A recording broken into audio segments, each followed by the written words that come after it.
नमस्कार. निरूपाची साथ असल्यामुळे देविका घरात अगदी माजल्यासारखी वागत असते. आता याचा त्रास मीरा आणि रियाला होत असतो. रिया तर स्पष्टपणे देविकाला म्हणत असते, देविका एकच गोष्ट लक्षात ठेव, नाद कर पण माझा नाही.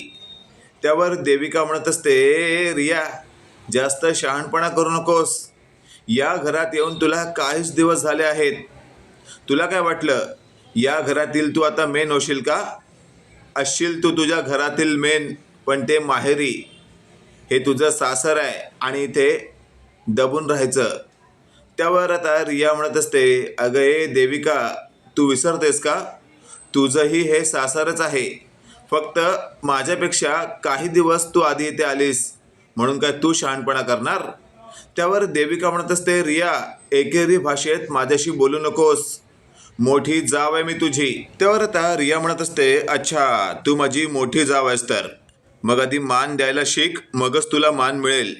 आणि अशातच आता थेट देविका म्हणत असते, तुला आता दाखवतेच माझा काय दरार आहे या घरात.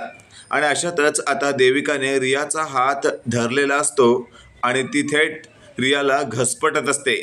आता तेवढ्यात बाहेरून मीरा घरी आलेली असते आणि तिने हे सगळं पाहिल्यावर ती लगेचच बोलते, देविका काय चाललंय हे सगळं? हात सोड रियाचा. त्यावर मात्र देविका म्हणत असते, अच्छा म्हणजे तुझी फूस आहे तर हिला.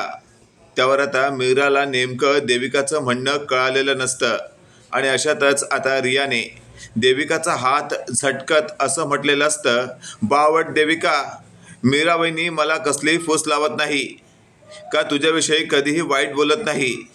लक्षात ठेव, मीरा वहिनीला ओळखायला तुला 7 जन्म घ्यावे लागतील. मलाही तिला आधी ओळखता आलं नव्हतं, पण शेवटी मला कळून चुकलं की मीरा वहिनीसारखी मोठी ताई, मोठी बहीण किंवा मोठी आई अशी मिळणं शक्यच नाही. माझं भाग्य आहे मीरा वहिनी या घरात आहे. हे वाक्य ऐकल्यावर आता देविका म्हणत असते, तुम्ही दोघांनी जर गट्टी केली असेल ना तर लक्षात ठेवा, माझी गट्टी माझ्या आईंबरोबर आहे आणि आम्ही दोघी तुम्हा दोघींना भारी पडू. त्यावर आता आपण पाहतोय थेट मीराने देविकाला असं म्हटलेलं असतं, मारामारीची भाषा आणि दादागिरीची भाषा तर अजिबात करू नकोस तू, कारण तुझं लफडं जर मी आता सगळ्यांसमोर उघड केलं ना तर तुला तोंड लपवून फिरावं लागेल. अचानकपणे हे वाक्य ऐकल्यावर आता देविका थोडी थबकते. त्यावर रिया म्हणत असते, अगं ए मीरा वहिनी, काय बोलून गेलीस तू हे? या देविकाचं लफडं? आणि अशातच आता थेट देविका म्हणत असते, ए रिया गप्प बस ना, कशाला तोंड उचकतेस तू? त्यावर आता मीरा म्हणत असते, हो ना देविका, घाबरलीस ना? मग हेच लक्षात ठेव, आमच्याकडेही तुझी एक किल्ली आहे. गरज पडली तर तुझ्या त्या किल्लीचा वापर मला करावा लागेल तुझ्याच विरोधात. हे वाक्य ऐकल्यावर आता देविकाच्या तोंडून फक्त आणि फक्त गप्प बसल्याशिवाय काही शब्द निघत नसतात. आणि तेवढ्यात रिया म्हणत असते, अगं मीरा वहिनी, मलाही कळू दे ना नेमकं काय आहे काय त्या किल्लीच्या आत. आणि अशातच आता देविकाने थेट आपलं बेडरूम गाठलेलं असतं. इकडे आपण पाहतोय आता देविका आत जाऊन स्वतःशी बोलत असते, या मीराला नेमकं कळालं कसं काय आणि नेमकं काय कळालंय हे तर मी विचारू शकत नाही. समजा तेच असेल तर राजवीरचं प्रकरण. आणि अशातच आपण पाहतोय आता ही जी निरूपा असते ती बेडरूममधून बाहेर आलेली असते. ती देविकाला हाक मारत असते पण देविका कुठेच नाहीये. आणि अशातच आता निरूपा देविकाच्या बेडरूममध्ये जाते. तेव्हा तिला कळतं की देविका रडत आहे. निरूपा म्हणत असते, काय झालं काय रडायला तुला? त्यावर आता देविकाने खोटं नाटक सांगितलेलं असतं की या रिया आणि मीराने मिळून मला धोपटलं. त्यावर निरूपा म्हणत असते, यांची एवढी हिंमत, चल आताच्या आता बाहेर, यांची चांगली वाटच लावते. आणि अशातच आता निरूपा देविकाला बाहेर घेऊन येते आणि निरूपाने जो बाहेर गोंधळ घातलेला असतो तो अक्षरशः बघण्यासारखा असतो. निरूपा म्हणत असते, काय काय फुलवाली, स्वतःला काय शाणी समजतेस का तू?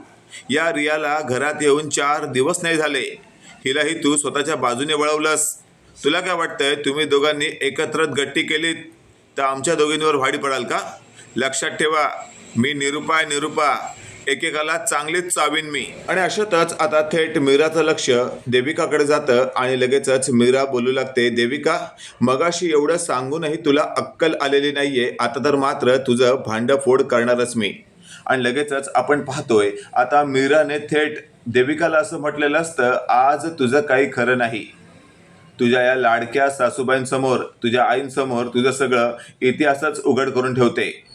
आणि तेवढ्यात तिथे आलेल्या पंकजने आता सगळं काही ऐकायला जणू सुरुवातच केलेली असते. आणि त्याच्या नेमकं कानावर पडतं, देविका, पंकजशी लग्न करायच्या आधी तुझं याआधी एक लग्न झालं होतं.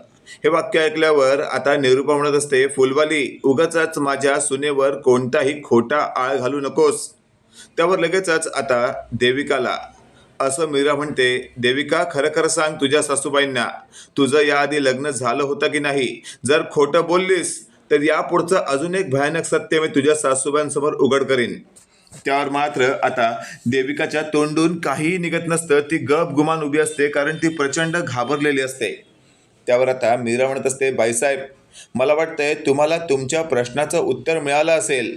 तुमची सून काहीच बोलत नाहीये, कारण तिला आता कसं बोलावं, सत्य कसं सांगावं हे सुचत नसावं. त्यापेक्षा मीच सांगते, हिला एक 10 वर्षाचा मुलगा आहे आणि त्या मुलाला तुम्ही ओळखता.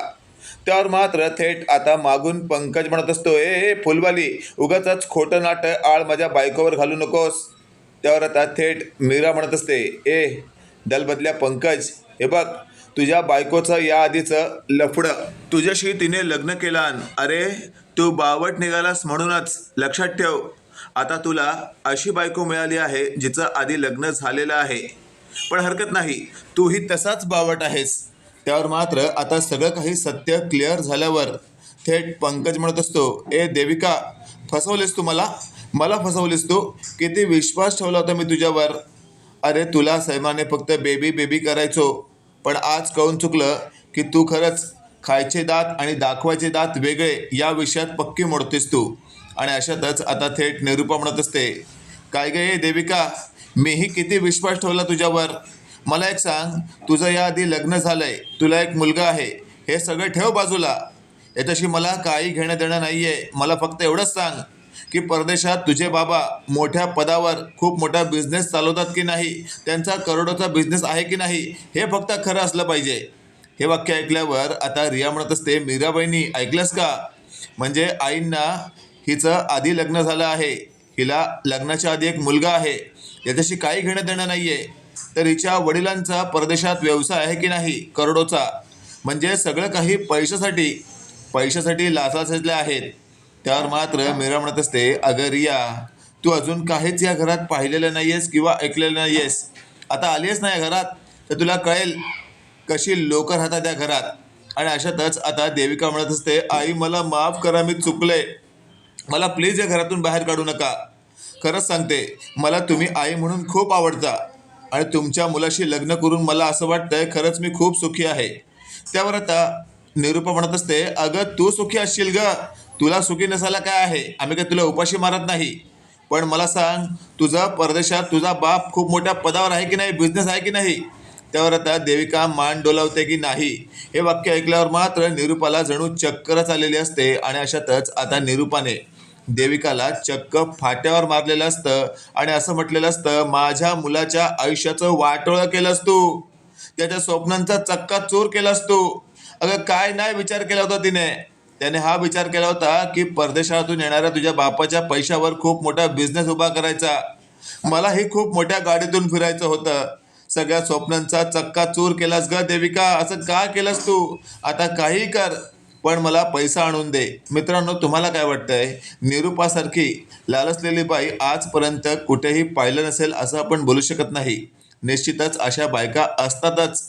बाकी तुम्हाला काय वाटतं ते कमेंटमध्ये नक्की कळवा. आणि असेच नवनवीन अपडेट पाहण्यासाठी व्हिडिओला लाईक आणि चॅनलला नक्की सबस्क्राईब करा. धन्यवाद.